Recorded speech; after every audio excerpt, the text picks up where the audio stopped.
Olá, eu sou o professor Carlos. Seja bem-vinda, seja bem-vindo à nossa disciplina de matemática financeira. E dando continuidade, agora em nossa aula de número 2, ao nosso estudo de séries de pagamentos, vamos iniciar aqui com o nosso primeiro exemplo de série imediata postecipada, aquela em que o pagamento ocorre no período seguinte. Compro hoje, pago daqui a um mês. Tá? Então, nosso primeiro exemplo, Vamos aos nossos exemplos, esse é o de número 1. Determinemos o valor de um financiamento. Então, ele quer que a gente determine o que? O valor de um financiamento a ser quitado através de 4 pagamentos mensais de R$5.000, vencendo a primeira parcela daqui a 30 dias.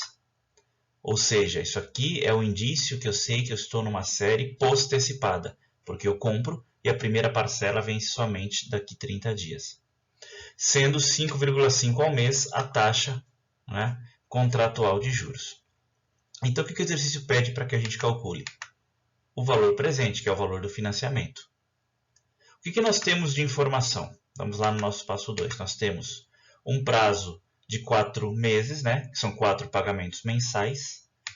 Nós temos um PMT de 5.000, que é o valor dessas 4 prestações mensais, 4 prestações de 5.000. E nós temos a taxa de 5,5% ao mês.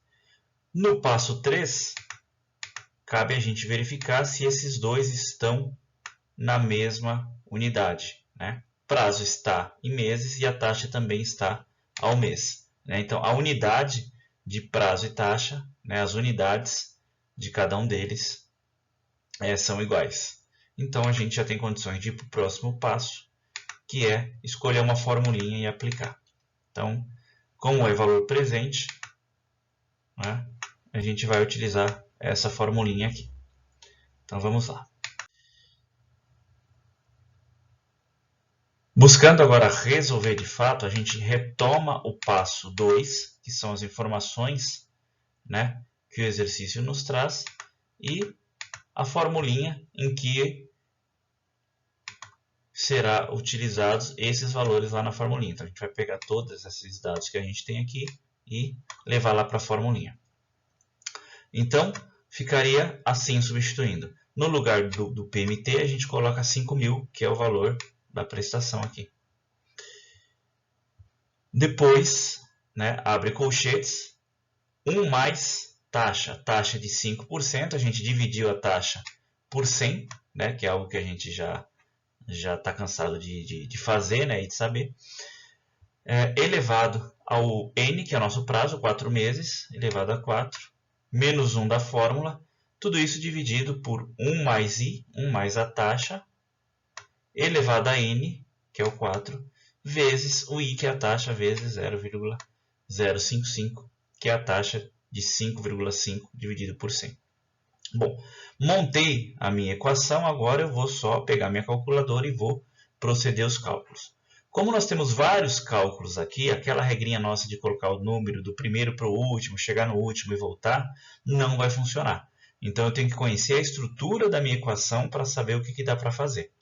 Legal? Mas vamos fazer juntos. Então, a gente vai começar resolvendo aqui esses colchetes. Então, 1 Enter, primeiro número aqui, 0,055 mais, Então, aqui a gente somou, aí depois está elevado a 4. Então, 4y elevado a x para elevar. Feito isso, a gente tem que subtrair 1. Então, a gente vai 1 menos. Então, a gente resolveu essa primeira parte todinha aqui. Agora, vamos nos concentrar na segunda parte, para depois termos condições de dividir. Então, a segunda parte inicia 1 Enter, 0,055 mais 4 eleva. Agora, 0,055 vezes, que é essa multiplicação aqui, e divide, que é essa divisão aqui. Agora nos resta inserir lá o valor da prestação, 5.000. Então, 5.000, e ela está fazendo o que com todo o colchetes? multiplicando 5.000 vezes. Feito isso, você vai obter o valor na sua calculadora de 17.525,75 centavos. Ok? Porém, né, existe sempre uma maneirinha mais fácil em se tratando de juros compostos, porque a série de pagamento, o cálculo de prestações está dentro do regime de juros compostos. Então tem uma maneirinha mais fácil, que é utilizando aquele teclado financeiro que a gente aprendeu a utilizar dentro do estudo lá de juros compostos. Então vamos ver uma outra maneira, né, uma outra possibilidade, uma outra alternativa de resolver o mesmo exercício. Então a nossa calculadora, importante que tenha o DMY, né? Nesse exercício não vai fazer diferença, mas é bom que a gente sempre deixe isso, porque quando a gente precisar trabalhar com datas, a gente já vai estar coberto. E esse Czinho, né? Importante também em exercícios de juros compostos, que o Czinho esteja ativado na calculadora. Se você não lembra, é apertando a tecla STO, aqui, deixa eu colocar em amarelo aqui, ó, STO, e na sequência a tecla EX, essa daqui. Aí ele aparece no seu visor. Você pode deixá-lo porque ele não vai atrapalhar em hipótese alguma. Então, nossa calculadora estando correta, a gente vai trazer aquilo que nós precisamos calcular, que é o valor presente, e o passo 2, que são as informações que o exercício nos deu, né? Então, nós vamos pegar essas informações aqui, né? Essas informações que nós temos aqui, no passo 2, inserir na calculadora em qualquer ordem, né? Porque o que nós estamos procurando nesse caso é o PV, tem que ser a última informação a entrar na calculadora. Aquilo que nós temos de informação, a ordem não importa. Cumpre ressaltar que sempre que nós estivermos utilizando PMT, né? Ou estivermos trabalhando com PV, valor presente, um deles tem que ser negativo. A gente tem que utilizar o CHS em um deles, né? Um deles precisa ficar negativo, porque senão a calculadora vai dar como mensagem erro, né? Então vamos lá. Então a gente vai inserir o 4, aperta o 4, e o N, né? O 4 aqui, ó, e o N. O número depois da sua tecla correspondente. Agora, vamos entrar com o valor da prestação. Aperto 5 na calculadora, depois aperto 0, o 0 novamente, o 0 novamente, né, para fechar 5.000.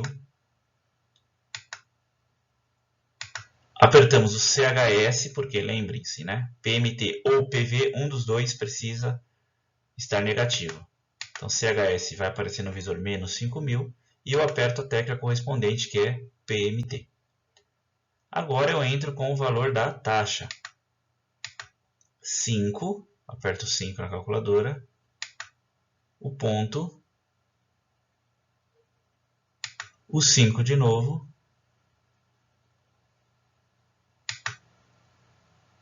a teclinha correspondente, que é o I, e nesse momento nós inserimos todas as informações do exercício. Tudo que está no passo 2 já entrou na calculadora. Agora a gente vai apertar apenas o PV, que é aquilo que nós estamos procurando. Então aperto o PV, e aí a calculadora vai te dar no visor o resultado de 17.525,75, que é o resultado que nós encontramos utilizando a equação, né, no cálculo anterior.